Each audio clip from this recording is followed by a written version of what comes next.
নমস্কার বন্ধুরা, আমার হোম কুকিংয়ে আপনাদের সবাইকে স্বাগত। আজকে আমি চলে এসেছি আবার একটি নতুন রেসিপি নিয়ে। তো ভিডিওটি কোথাও স্কিপ না করে পুরোটা দেখার জন্য আপনাদের কাছে আমার একান্তভাবে অনুরোধ রইল। আজকে আমি আপনাদের সঙ্গে শেয়ার করছি একেবারে পারফেক্ট তালের বড়ার রেসিপি।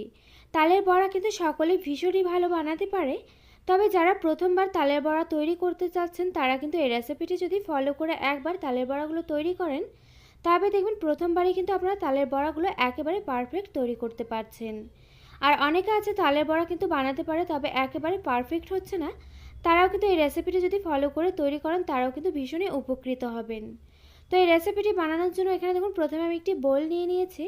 বোলের মধ্যে আমি নিয়ে নিয়েছি এখানে হাফ কাপ পরিমাণ সুজি। আর এই রেসিপিটি কিন্তু বানানোর জন্য এখানে আমি এই কাপ মেপে কিন্তু সমস্ত উপকরণগুলো এখানে ব্যবহার করব। এখানে আমি হাফ কাপ সুজির জন্য দিয়ে দিলাম এখানে 1 কাপ পরিমাণ গরম জল। তবে জলটা কিন্তু অতিরিক্ত গরম না, হালকা উষ্ণ গরম জল এখানে ব্যবহার করতে হবে। জল দিয়ে একটু খুব ভালোভাবে দেখুন একটি চামচ দিয়ে আমি এগুলোকে নেড়েচেড়ে নিয়ে মিক্সড করে নিচ্ছি। তো এটা দেখুন আমি নেড়েচেড়ে নিয়ে খুব ভালোভাবে মিক্সড করে নিয়েছি। এখন আমি একটি প্লেট দিয়ে ঢেকে এটাকে এভাবে রেস্টে রেখে দিচ্ছি 15 থেকে 20 মিনিটের মতো।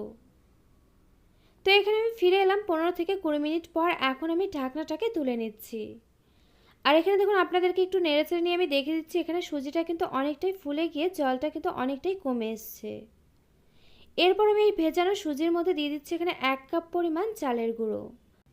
এরপর আমি এক কাপ মেপে দেখুন এখানে 2 কাপ পরিমাণ দিয়ে দিচ্ছি ময়দা। আর এখানে কিন্তু যেহেতু আমি 1 কাপ পরিমাণ চালের গুঁড়ো ব্যবহার করেছি, যার জন্য হাফ কাপ পরিমাণ ব্যবহার করেছি সুজি। তবে আপনারা যদি এখানে চালের গুঁড়োটা ব্যবহার করতে না চান সেক্ষেত্রে কিন্তু পুরো 1 কাপই এখানে সুজি ব্যবহার করতে হবে। এরপর আমি এক কাপ মেপে দেখুন 1.5 কাপ পরিমাণ দিয়ে দিচ্ছি এখানে চিনির গুঁড়ো। চিনিটা যেহেতু আমি গুঁড়ো করে নিয়েছিলাম যার জন্য এখানে আমি 1.5 কাপ ব্যবহার করছি। আর আপনারা যদি এখানে চিনিটা গুঁড়ো করে না নেন সেক্ষেত্রে কিন্তু এখানে 1 কাপ পরিমাণ চিনি ব্যবহার করলেই হয়ে যাবে। যেহেতু এখানে চিনিটা কিন্তু গুঁড়ো করে নেওয়ার পর চিনির পরিমাণটা কিন্তু অনেকটাই বেড়ে যায়। এরপর আমি এক কাপ মেপে দেখুন এখানে 1 কাপ পরিমাণ দিয়ে দিলাম তালের পাল্প। আর তালের পাল্পটা কিন্তু আমি বের করার সময় 1 ফোঁটাও জল এখানে ব্যবহার করিনি, দেখে কিন্তু বুঝতে পারছেন যে তালের পাল্পটা এখানে কতটা ঘন, যার জন্য এখানে আমি 1 কাপ পরিমাণ ব্যবহার করলাম। তবে আপনারা যদি জল দিয়ে তালের পাল্পটা বের করে থাকেন সেক্ষেত্রে কিন্তু এখানে 1.5 কাপ বা 2 কাপ পরিমাণ তালের পাল্পও ব্যবহার করতে পারেন। এরপর কিন্তু আমি দেখুন একই কাপ মেপে এখানে 1 কাপ পরিমাণ দিয়ে দিয়েছি নারকেল কোড়া, দিয়ে দিয়েছি এখানে হাফ চা চামচের মতো নুন। এগুলো সমস্ত কিছু দেওয়া হয়ে গেলে এখন আমি খুব ভালোভাবে হাত দিয়ে একটু এগুলোকে মেখে নিচ্ছি। আর এখানে আমি আপনাদেরকে আরেকটা কথা বলে দিচ্ছি, আপনাদের কিন্তু মনে হতেই পারে যে এখানে যদি তালের পাল্পটা আরেকটু পাতলা হয় সেক্ষেত্রে আমরা 1.5 কাপ বা 2 কাপ পরিমাণ এখানে ব্যবহার করি, তাতে কিন্তু এখানে ব্যাটারটা অনেকটাই পাতলা হয়ে যেতে পারে।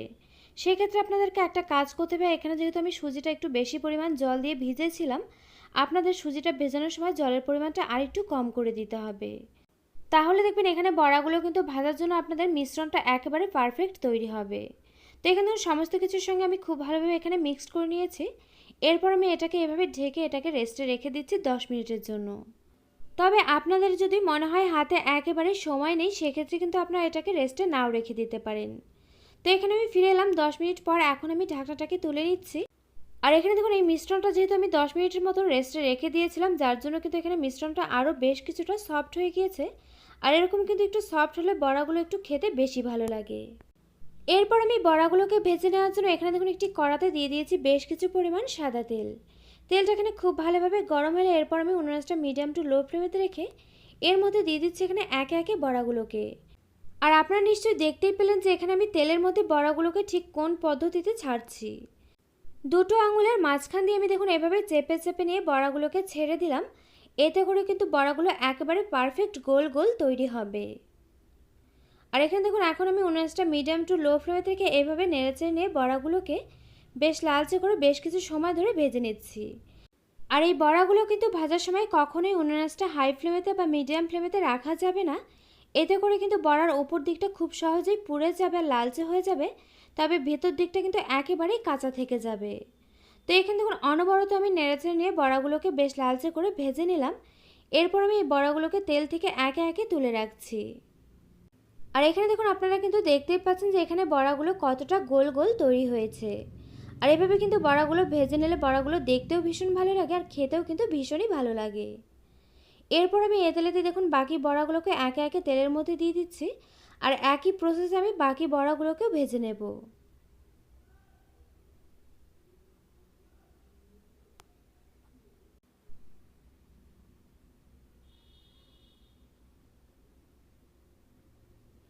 তো এখানে দেখুন একে একে আমার বাকি বড়াগুলোও কিন্তু ভেজে নেওয়া হয়ে গিয়েছে।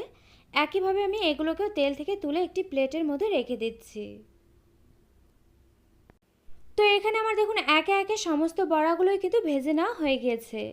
আর এই তালের বড়ার রেসিপিটা আপনারা একবার এভাবে সেম প্রসেসে বাড়িতে ট্রাই করুন। আশা করছি আপনাদেরও খুব ভালো লাগবে। তো আমার রেসিপিটা আপনাদের কাছে কেমন লাগলো অবশ্যই একটি লাইক দিয়ে কমেন্ট করে জানাতে কিন্তু ভুলবেন না, কারণ আপনাদের একটি লাইক একটি কমেন্ট কিন্তু আমাকে এরকম নতুন নতুন ভিডিও বানাতে অনেক বেশি উৎসাহিত করবে। পাশে থাকা বেল আইকন অবশ্যই প্রেস করে দেবেন, এতে করে আমার নিত্য নতুন ভিডিওর আপডেট আপনাদের কাছে পৌঁছে যাবে সবার আগে। তো আজকের মতো ভিডিওটা এ পর্যন্ত, আবারও পরে দেখা হচ্ছে অন্য কোনো নতুন ভিডিওর সঙ্গে। আর আমার এই ভিডিওটি শেষ পর্যন্ত দেখার জন্য আপনাকে জানাই অসংখ্য ধন্যবাদ।